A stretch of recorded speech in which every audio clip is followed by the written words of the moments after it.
Bapak Ibu umat GKI Cicurug, selamat datang dan selamat beribadah pada hari ini, Minggu 18 Oktober 2020. Berikut ini adalah warta lisan hari ini. Terkait dengan situasi dan kondisi pandemi COVID-19 di daerah Cicurug dan sekitarnya, Majelis Jemaat memutuskan untuk menunda sementara kebaktian onsite dan hanya melaksanakan kebaktian secara online.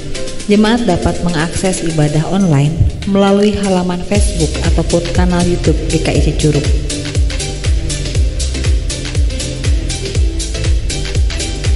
Ibadah hari ini dengan tema Semua untuk Allah akan dilayani oleh Penatua Samuel. Ibadah remaja dan pemuda dapat diakses melalui YouTube Ignite GKI pada pukul 10 pagi dan ibadah sekolah minggu dapat diakses melalui YouTube Komisi Anak GKI Cicurug pada pukul 7 pagi. Mari bersama mendukung keberadaan gereja dengan memberikan persembahan. Persembahan dapat diberikan dengan cara transfer atau dimasukkan ke dalam amplop dan dikumpulkan kepada penatua wilayah. Berikut ini merupakan kegiatan sepekan GKI Cicurug.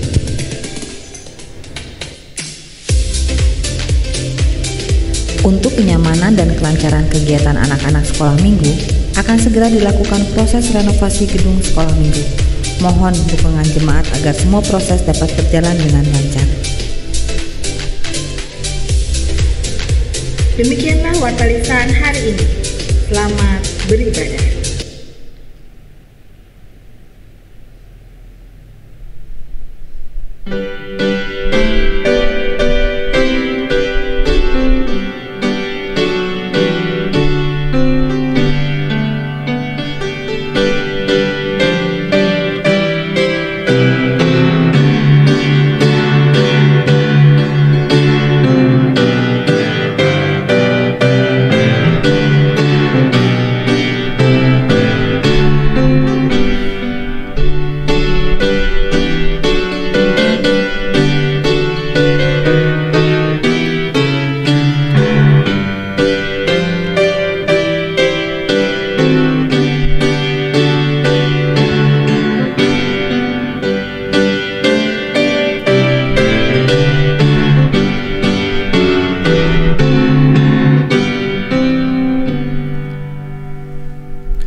Ibadah ini berlangsung dalam nama Allah Bapa, Anak, dan Roh Kudus.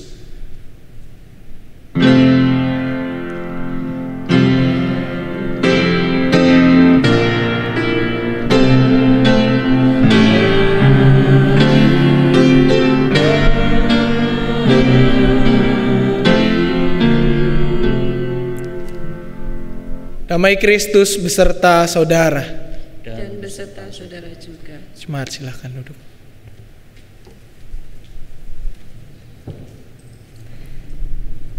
Tema pada minggu hari ini adalah semua untuk Allah. Segala sesuatu adalah milik Allah dan hanya untuk kemuliaan Allah semata. Itulah prinsip hidup yang seharusnya dimiliki oleh seorang pengikut Kristus, yang menegaskan bahwa Allah adalah pemilik segala sesuatu dan apa yang ada pada kita saat ini berasal daripadanya. Namun, terkadang kita lebih sering menganggap apa yang ada pada kita saat ini adalah milik kita pribadi dan bukan milik Allah.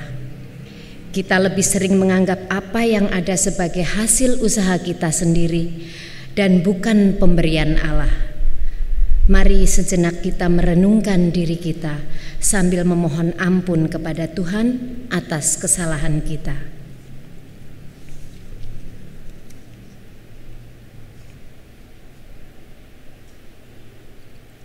Ampuni kami Tuhan, apabila kami sering mengandalkan kekuatan dan kemampuan diri sendiri. Kami lupa bahwa Engkaulah pemilik hidup dan kehidupan kami. Di dalam nama-Mu Tuhan kami mohon ampunan. Amin. Kita akan menerima berita anugerah. Kami undang umat untuk bangkit berdiri. Firman Tuhan dalam Efesus 2 ayat 8-9 berkata, Sebab karena kasih karunia kamu diselamatkan oleh iman. itu bukan hasil usahamu, tetapi pemberian Allah itu bukan hasil pekerjaanmu. Jangan ada orang yang memegahkan diri. Demikianlah berita anugerah dari Tuhan. Syukur kepada Allah. Nyanyian jemaat.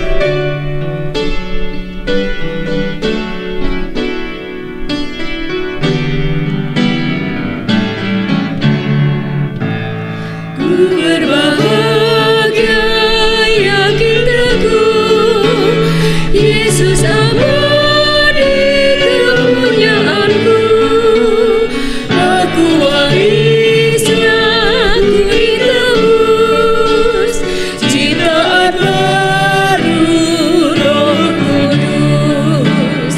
Aku bernyanyi bahagia, memuji Yesus selamanya. Aku bernyanyi bahagia, memuji Yesus selamanya.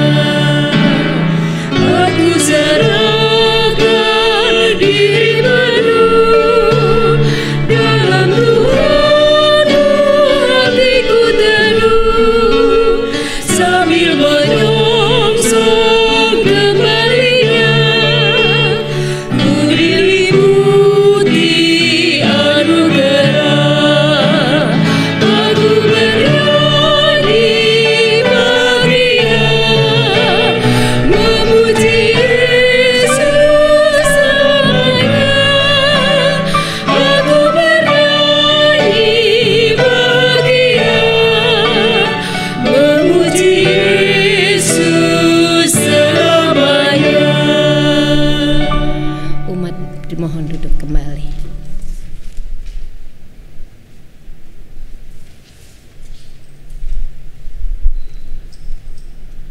Sebelum kita bersama membaca dan merenungkan bagian firman Tuhan, mari kita berdoa memohon hikmat dari Tuhan.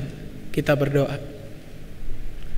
Kami bersyukur ya Bapa, pada kesempatan hari ini Engkau masih mengizinkan kami untuk kembali beribadah, kembali memuji nama-Mu, dan kembali mendengarkan firman-Mu. Biarlah melalui firman yang akan kami renungkan bersama ini, kami beroleh tuntunan untuk melanjutkan kehidupan kami. Biarlah ya Bapa, kami juga Engkau perlengkapi untuk menjadi alat-Mu, menyatakan damai sejahtera di tengah dunia ini. Walaupun kami belum dapat beribadah bersama di dalam satu ruang yang sama, tetapi biarlah kasih setia-Mu terus menaungi kehidupan kami, memberkati kami dimanapun kami berada, dan menguatkan semangat bersekutu kami. Mampukan juga hamba-Mu yang penuh dengan kelemahan ini, kiranya apa yang menjadi tutur katanya berasal daripada-Mu saja dan merupakan kehendak-Mu sendiri. Dalam nama anak-Mu Tuhan Yesus kami berdoa. Amin. Bacaan Alkitab kita pada hari ini yang mendasari perenungan kita diambil dari Yesaya 45 ayat pertama sampai dengan ke-7. Yesaya 45 ayat pertama sampai dengan ke-7, demikian bunyi firman Tuhan. Beginilah firman Tuhan. Inilah firman-Ku kepada orang yang kuurapi, kepada Kores yang tangan kanannya kupegang, supaya aku menundukkan bangsa-bangsa di depannya dan melucuti raja-raja, supaya aku membuka pintu-pintu di depannya, dan supaya pintu-pintu gerbang tidak tinggal tertutup. Aku sendiri hendak berjalan di depanmu, dan hendak meratakan gunung-gunung, hendak memecahkan pintu-pintu tembaga, dan hendak mematahkan palang-palang besi. Aku akan memberikan kepadamu harta benda yang terpendam dan harta kekayaan yang tersembunyi, supaya engkau tahu bahwa akulah Tuhan Allah Israel, yang memanggil engkau dengan namamu. Oleh karena hamba-Ku Yakub dan Israel pilihanku, maka aku memanggil engkau dengan namamu, menggelari engkau sekalipun engkau tidak mengenal aku. Akulah Tuhan dan tidak ada yang lain. Kecuali aku tidak ada Allah. Aku telah mempersenjatai engkau sekalipun engkau tidak mengenal aku. Supaya orang tahu dari terbitnya matahari sampai terbenamnya bahwa tidak ada yang lain di luar aku. Akulah Tuhan dan tidak ada yang lain, yang menjadikan terang dan menciptakan gelap, yang menjadikan nasib mujur dan menciptakan nasib malang. Akulah Tuhan yang membuat semuanya ini. Demikianlah pembacaan Alkitab kita. Yang berbahagia ialah setiap kita yang tidak hanya mendengarkan, namun juga yang menghayati dan memeliharanya dalam kehidupan keseharian kita. Haleluya.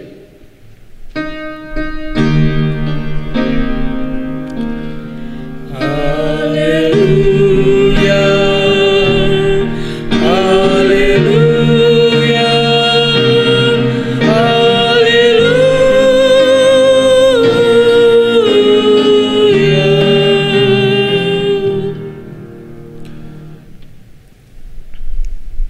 Bapak, Ibu, serta saudara-saudari yang dikasihi oleh Tuhan Yesus Kristus. Salah satu hal yang umum ditemui dalam kehidupan rumah tangga begitu ya, apalagi kalau sudah berkonflik, adalah keluhan mengenai pasangan yang ternyata di kemudian hari dianggap salah pilih. Dan penyesalan-penyesalan yang mengikuti di belakangnya. Ini biasanya terjadi Bapak Ibu di dalam kehidupan rumah tangga gitu ya. Tidak hanya di dalam hal berumah tangga ternyata. Kadang mereka yang masih dalam tahap berpacaran mengalami pergumulan yang sama. Kadang saya kalau ketemu gitu ya, entah teman saya, entah saudara atau siapa yang masih berpacaran gitu ya, udah jalan cukup lama, suka ngomong gini, ternyata dia itu orangnya begini, dia ternyata begitu, punya kebiasaan seperti ini, ternyata dia itu orang yang gampang cemburuan. Cemburu memang dalam tahap tertentu baik, tapi kalau sudah over, itu kan menjadi tidak baik. Ternyata begini dan begitu. Selalu kalimat yang udah mengeluh gitu dilanjutkan dengan, tahu gitu saya nggak pilih dia, harusnya saya nggak memilih kalau begini. Dan hal ini menjadi sesuatu respon yang umum kita dengar. Ini pun juga berlaku di dalam dunia pekerjaan maupun dunia pendidikan, di mana banyak orang mengeluh atas pilihan pekerjaan maupun pendidikan yang mereka ambil. Aduh, tahu gitu saya nggak kuliah di sini deh. Aduh, tahu gitu saya nggak ngambil pekerjaan ini, ternyata seperti ini kondisinya. Iming-imingnya gimana, kenyataannya berbanding terbalik. Padahal mereka telah berkomitmen untuk menggeluti hal-hal tersebut, baik di dalam pekerjaan maupun di dalam pendidikan. Nah, kalau kita perhatikan lebih detail lagi terkait hal-hal ini, Bapak Ibu serta saudara-saudari sekalian, salah satu penyebab utama dari keluhan-keluhan tadi adalah ketidaksiapan untuk menerima hal-hal atau sesuatu yang di luar kebiasaan, di luar normal, atau juga di luar hal-hal yang disebut sebagai idealnya begini gitu. Nah, ini tidak ideal. Kadang orang memang hanya menyiapkan diri untuk sesuatu yang bersifat ideal atau sesuatu yang normal. Tetapi mereka lupa untuk mempersiapkan diri ketika terjadi situasi yang justru tidak ideal di dalam kehidupan mereka. Misalnya soal pernikahan. Ambil contoh simpelnya. Kalau kita melihat media sosial, apapun itu platformnya gitu ya, mau namanya taktik atau namanya Facebook atau YouTube atau segala sesuatu lainnya gitu ya. Banyak orang yang terbuai dengan iming-iming indahnya kehidupan pernikahan gitu ya. Tetapi tidak siap untuk menjalani sulitnya proses menerima dan mengasihi sesama secara utuh. Sehingga tak jarang hal ini menghasilkan benih-benih pertikaian di dalam menjalani bahtera rumah tangga. Ketidaksiapan untuk mengasihi dan menerima orang secara penuh ini kadang menjadi persoalan tersendiri. Karena orang hanya terbuai berpikir, oh ya, kalau kita dengar orang-orang ya setelah sekolah, lulus sekolah mau ngapain, mau kerja, habis kerja mau ngapain, udahlah nikah aja gitu ya. Kan jadi nikah tuh enak, begini. Selalu orang terbuai di bagian itu. Dan mereka lupa tentang tugas selanjutnya di dalam hidup pernikahan, yaitu untuk mengasihi sesama secara utuh. Dimana kalau kita perhatikan di dalam liturgi pernikahan, khususnya bagian janji mempelai ya Bapak Ibu, semoga masih ingat semua Bapak Ibu saudara-saudari yang sudah menikah, semoga masih ingat dengan janji mempelainya masing-masing begitu ya. Dalam bagian tersebut kedua pasangan telah berjanji untuk setia dalam segala kondisi, baik suka maupun duka. Aku menerima dalam sakit maupun senang dan bla dan seterusnya. Atau ketika di dalam dunia kerja, tadi dunia pernikahan, sekarang dunia kerja. Di dalam dunia kerja sebagian besar orang mengeluh karena merasa pendapatannya minim. Gaji saya sekian gitu loh. Padahal kalau dilihat gaya hidupnya, mereka terlalu berfoya-foya dalam menghamburkan uang mereka. Alias gaya hidupnya tidak sesuai dengan pendapatan yang diterima.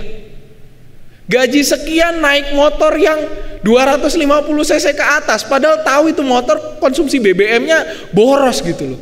Gaji per bulan kita akan habis untuk beli bensin doang, belum bayar cicilan, belum bayar ini, belum bayar itu.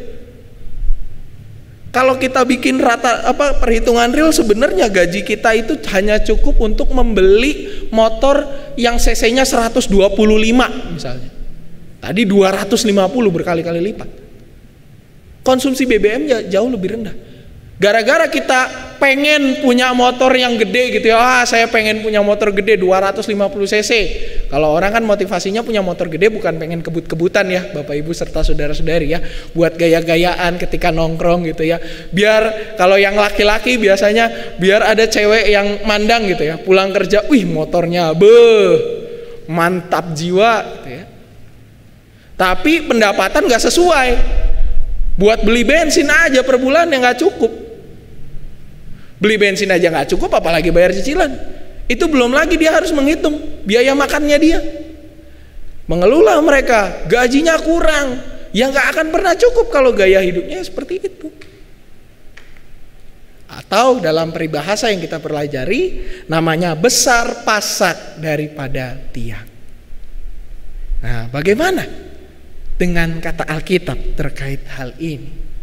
Bapak Ibu serta saudara-saudari sekalian, dalam pembacaan kita minggu ini yaitu dari Yesaya 45 ayat 1 sampai dengan 7, kita melihat bagaimana Tuhan berjanji memulihkan Israel melalui pemerintahan Koresh, Raja Koresh begitu ya.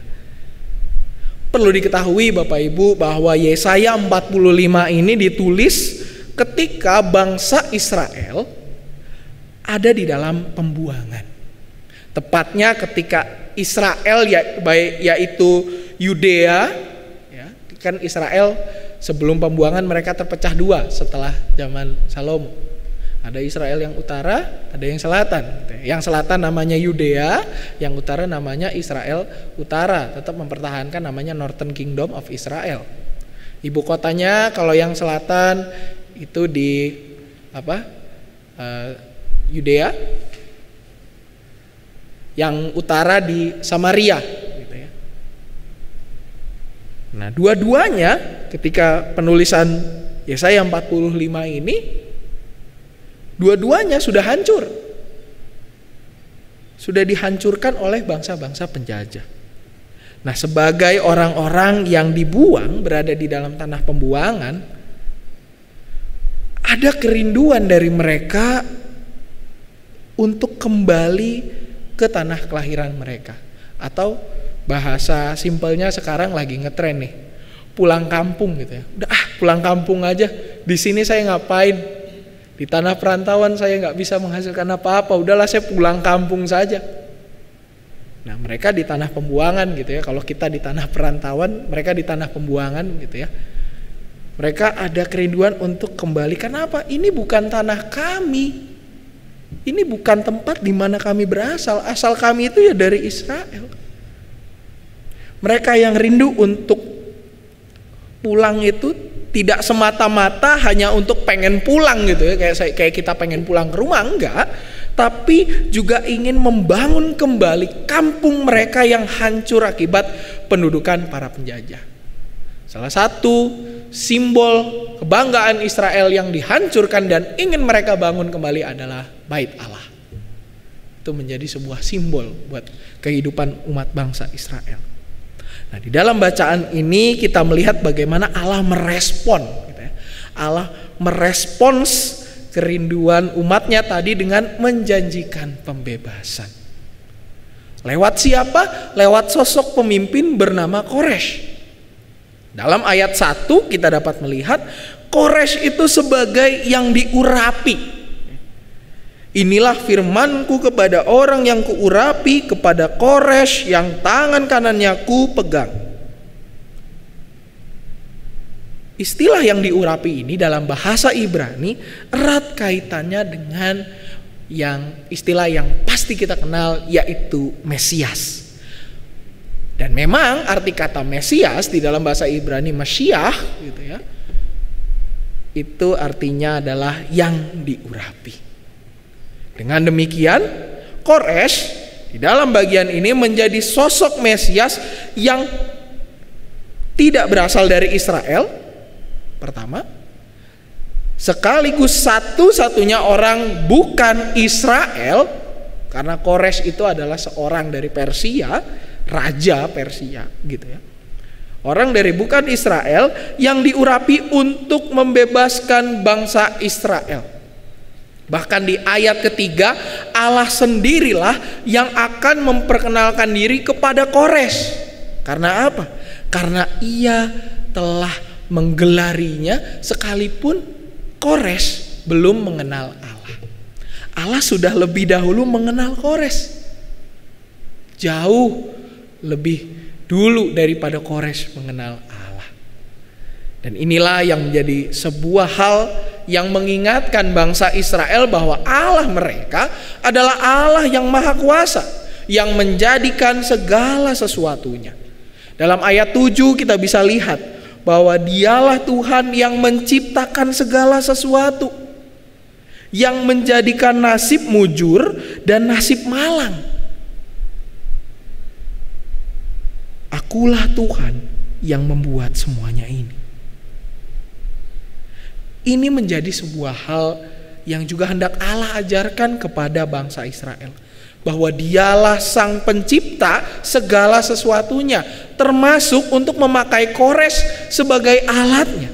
Bukan semata-mata alat untuk menyejahterakan umat pilihannya, tetapi juga menjadi alat untuk menyatakan janji penyelamatan Allah kepada Israel. Karena kemahakuasaan Allah, ia dapat memakai Koresh yang bukan seorang Yahudi untuk menyelamatkan mereka yang bukan bangsanya. Koresh dipakai oleh Allah untuk menyelamatkan orang-orang Yahudi, orang-orang yang bukan bangsanya sendiri. Dalam kitab Ezra dan Nehemia kita bisa melihat bahwa Koreshlah yang memerintahkan pembangunan bait suci, bahkan setelah sebelumnya dihancurkan oleh Nebukadnezar. Tidak hanya memerintahkan, tapi dia juga yang membiayai dari kerajaan. Membiayai pembangunan tersebut dengan mengizinkan bangsa Yahudi untuk kembali ke tanah kelahiran mereka. Ini semua tidak lepas dari peran Tuhan yang begitu menyayangi umatnya dan begitu berkuasa atas segala sesuatu. Ketika kita kembali kepada realitas kehidupan kita saat ini, Bapak, Ibu, dan saudara-saudari sekalian, melalui perenungan ini Tuhan pun mengajarkan kepada kita bahwa Dialah yang berkuasa di dalam setiap pilihan hidup kita. Sebab Dialah yang menciptakan segala sesuatunya. Baik pilihan yang menurut kita, ini perspektif kita, menurut kita baik ataupun menurut kita buruk atau kurang baik, itu semua Allah hadirkan menjadi alatnya untuk mendidik kita. Bagian kita adalah untuk mempersembahkan segala sesuatunya demi kemuliaan nama Tuhan. Baik lewat hidup keluarga kita, maupun kehidupan pekerjaan, maupun kehidupan pendidikan yang saat ini kita jalani. Sebab kita adalah umat pilihan yang begitu dikasihi olehnya. Bagian ini juga yang mengingatkan kita, khususnya di awal pekan keluarga ini, untuk semakin menyadari bahwa Allah berkuasa di dalam segala pilihan hidup kita. Kalau di dalam ilustrasi awal tadi, Bapak, Ibu, serta saudara-saudari sekalian, ada keluarga-keluarga yang merasa salah pilih gitu ya. Aduh, istri saya kok begini gitu ya, tahu gitu nggak milih dia deh. Duh, suami saya kok begini ya, nggak bager kalau kata orang Sunda gitu ya, nggak, kurang baik gitu ya. Tahu gitu saya nggak milih deh. Duh, anak-anak saya kok nggak mirip ya mukanya gitu ya. Kok mukanya nggak mirip atau kelakuannya kok jauh begitu ya. Merasa salah pilih gitu ya. Maka respons kita seharusnya bukan menghindar.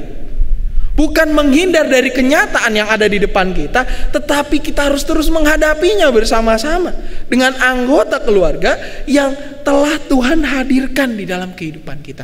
Dengan mereka yang, kalau pakai ilustrasi saya tadi, kita rasa kayaknya salah nih pilih ini deh. Kita bukan menghindar, tapi justru harus maju menghadapi. Di tengah laut, Bapak Ibu, yang namanya kapal menghadapi badai, itu dia nggak lari dari ombaknya. Dia bukan menghindari ombak, tapi dia maju menghadapi ombak.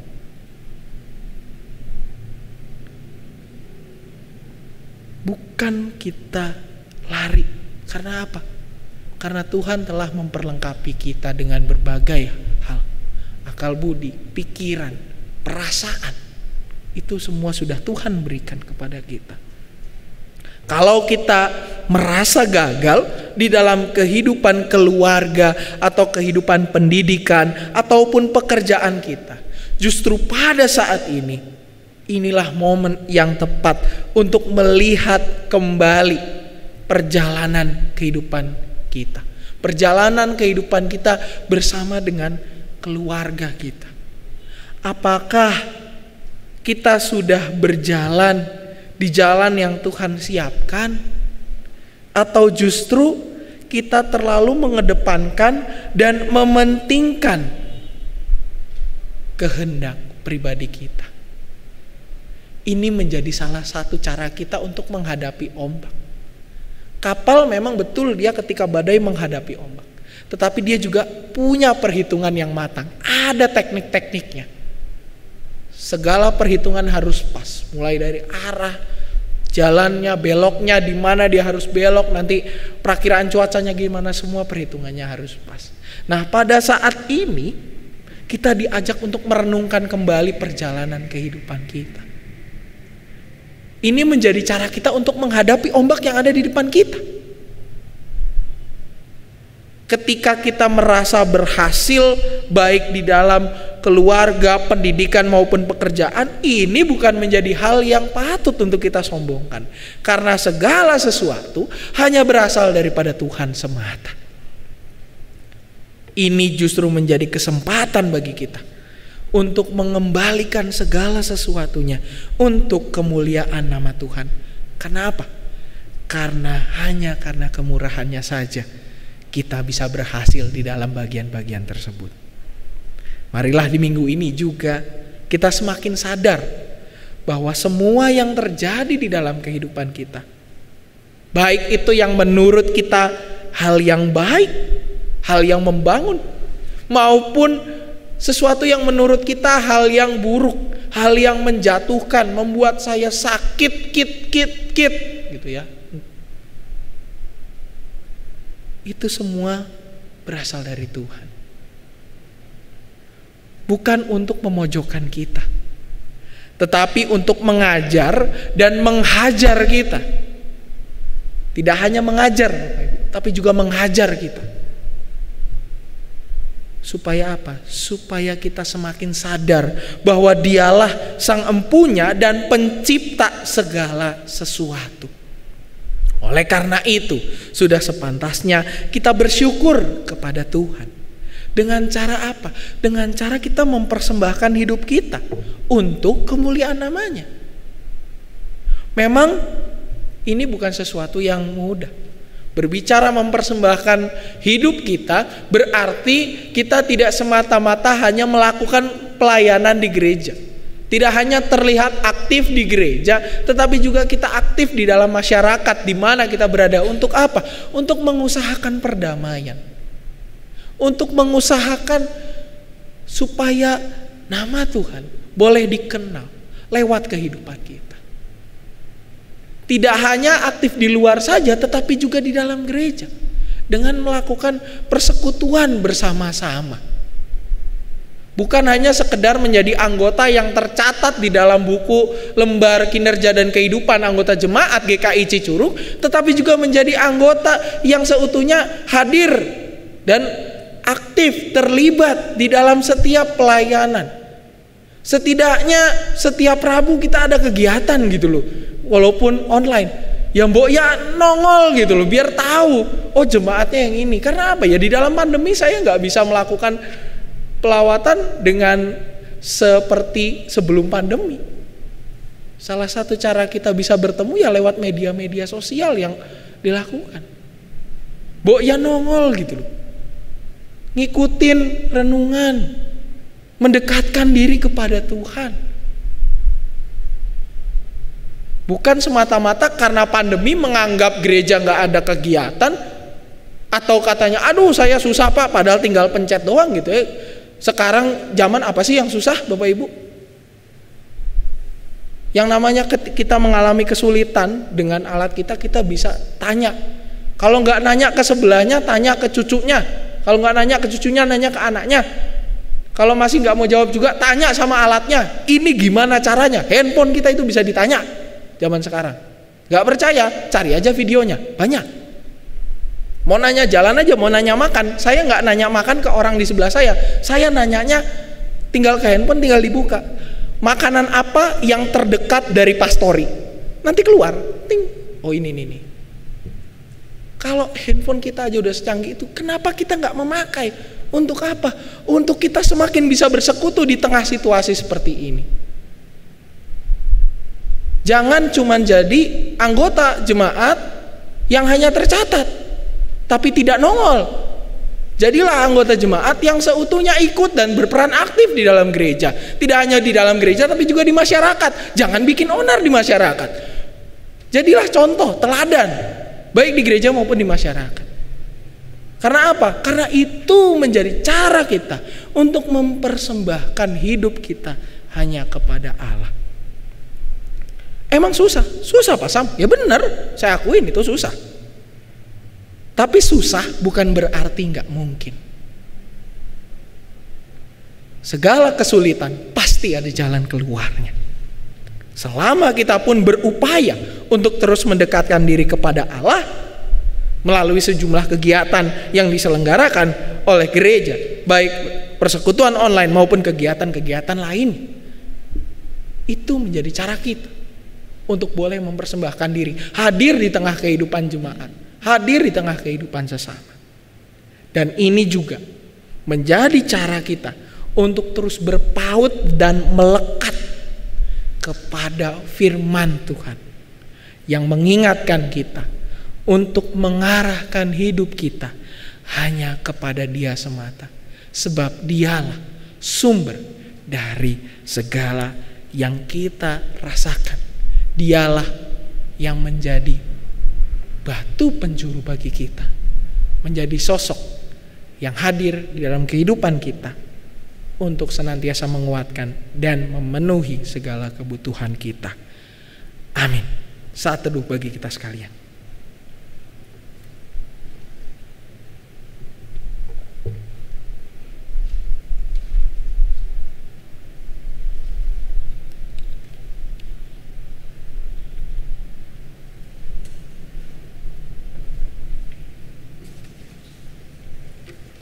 Umat diundang untuk bangkit berdiri. Bersama dengan gereja di segala abad dan tempat, marilah kita mengikrarkan pengakuan percaya kita seturut pengakuan iman rasuli. Aku percaya kepada Allah, Bapa yang Maha Kuasa, Khalik langit dan bumi, dan kepada Yesus Kristus anaknya yang tunggal Tuhan kita, yang dikandung dari Roh Kudus, lahir dari anak darah Maria, yang menderita sengsara di bawah pemerintahan Pontius Pilatus, disalibkan, mati dan dikuburkan, turun ke dalam kerajaan maut. Pada hari yang ketiga, bangkit pula dari orang mati, naik ke surga, duduk di sebelah kanan Allah, Bapa yang Maha Kuasa, dan akan datang dari sana untuk menghakimi orang yang hidup dan yang mati. Aku percaya kepada Roh Kudus, gereja yang kudus dan am, persekutuan orang kudus, pengampunan dosa, kebangkitan orang mati dan hidup yang kekal. Amin. Dipersilahkan duduk kembali.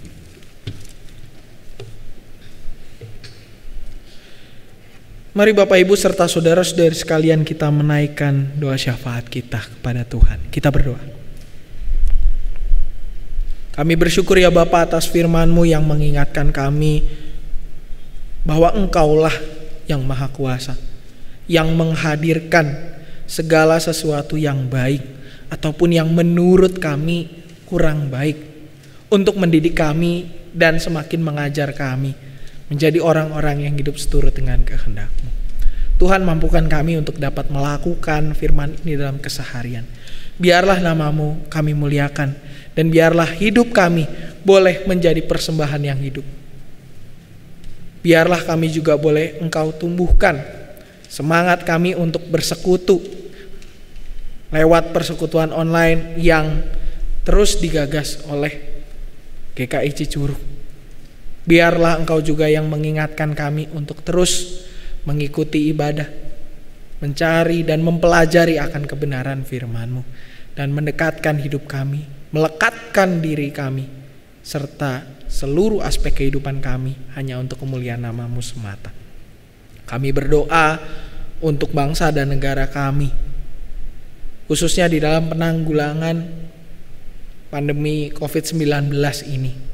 Biar Engkau berkati semua ya Bapa, supaya pemerintah kami boleh melakukan langkah-langkah yang terbaik untuk bangsa ini.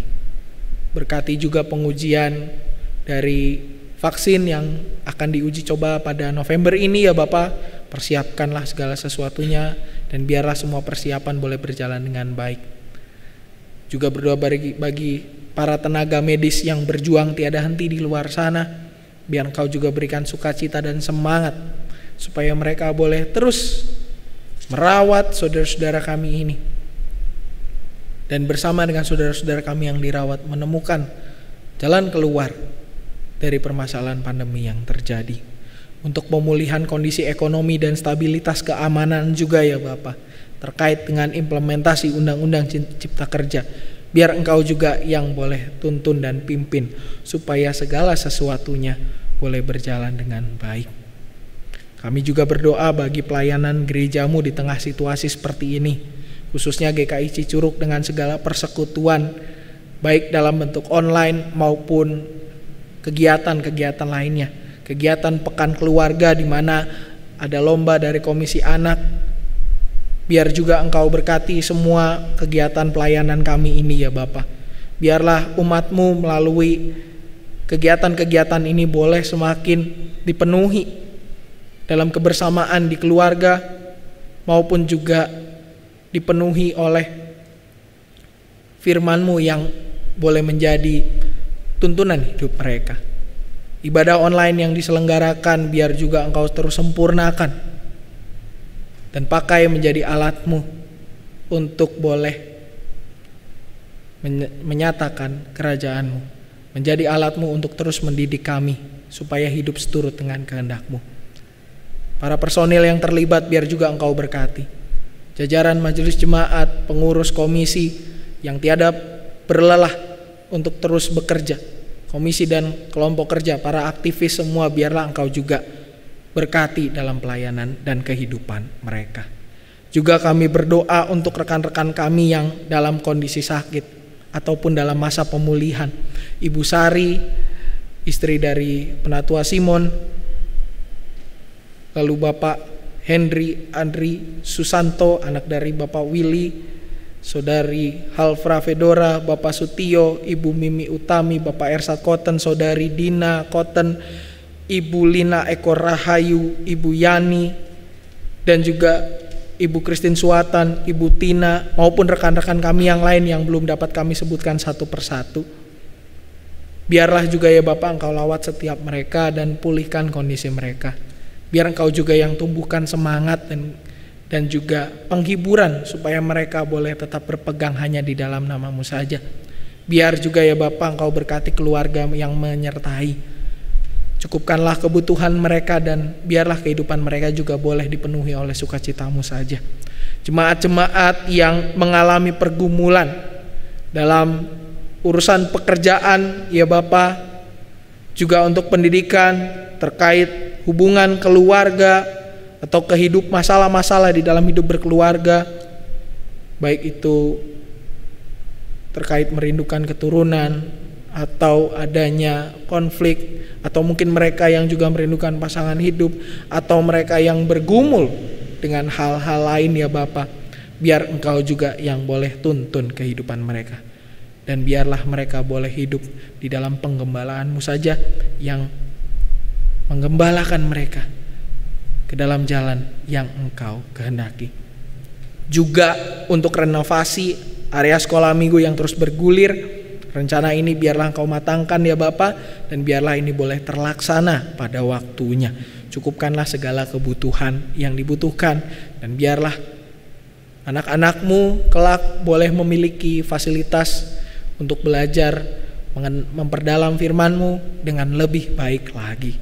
Juga untuk anak-anak siswa-siswi SD, SMP, SMA yang mengikuti pembelajaran secara online, atau mereka para mahasiswa yang juga berkuliah online, ataupun mereka yang sedang dalam penulisan karya tulis akhir ataupun skripsi ataupun tesis atau disertasi, biar Engkau juga sertai dan lingkupi kehidupan mereka. Berikan mereka semangat ya Bapa. Juga kepada para guru-guru dan dosen yang tiada pernah henti terus mengajar, sekalipun mereka mungkin terbatas di dalam pengetahuan dalam memakai alat-alat media pengajaran yang tersedia, biar Engkau juga tumbuhkan semangat di dalam hati setiap mereka yang menguatkan mereka ya Bapa, untuk terus mengajar anak-anak-Mu, dan biarlah anak-anak-Mu serta para tenaga pengajar ini boleh saling bekerja sama untuk membangun bangsa yang lebih baik lagi ke depannya. Untuk kehidupan setiap kami juga ya Bapa, biarlah Engkau pakai kehidupan kami untuk menjadi alat berkat-Mu. Segala pergumulan kami, segala sukacita kami, biarlah itu semua menjadi persembahan yang harum hanya untuk-Mu saja. Kami mengakhiri doa ini dan menyempurnakannya di dalam satu nama, yaitu Yesus Kristus, Juru Selamat kami, Allah yang senantiasa hadir dan melingkupi setiap kami. Amin.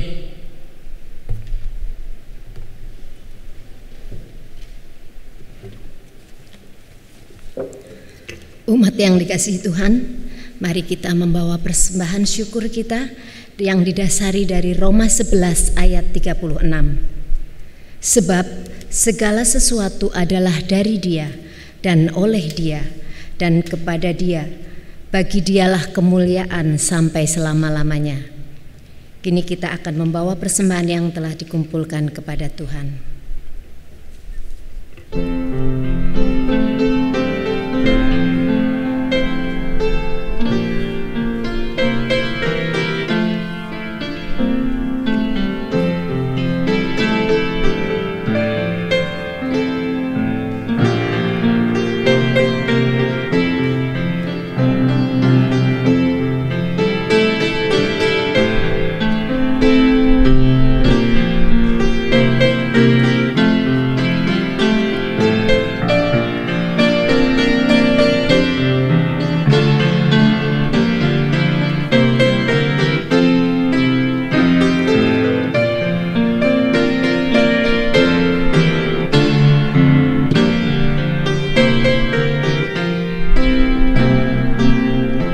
Kami undang untuk bangkit berdiri. Mari kita bawa persembahan di dalam doa. Tuhan, inilah ungkapan syukur kami. Kiranya Engkau layakkan dan sucikan, agar persembahan ini boleh kami pakai untuk pelayanan di jemaat-Mu. Terima kasih Tuhan. Amin.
Jemaat yang dikasihi oleh Tuhan Yesus Kristus, arahkanlah hatimu kepada Tuhan. Kami mengarahkan hati kami kepada Tuhan. Jadilah keluarga-keluarga yang bersedia mempersembahkan hidup untuk kemuliaan namanya. Kami siap untuk menjadi keluarga-keluarga yang mempersembahkan hidup untuk kemuliaan nama Tuhan. Terpujilah Tuhan yang menjadi dasar dari kehidupan keluarga kita, kini dan selamanya. Marilah kita memohon berkat dari Tuhan. Tuhan memberkati kita dan melindungi kita. Tuhan menyinari kita dengan wajah-Nya dan memberi kita kasih karunia. Tuhan menghadapkan wajah-Nya kepada kita dan memberi kita damai sejahtera kini dan sepanjang segala abad. Amin.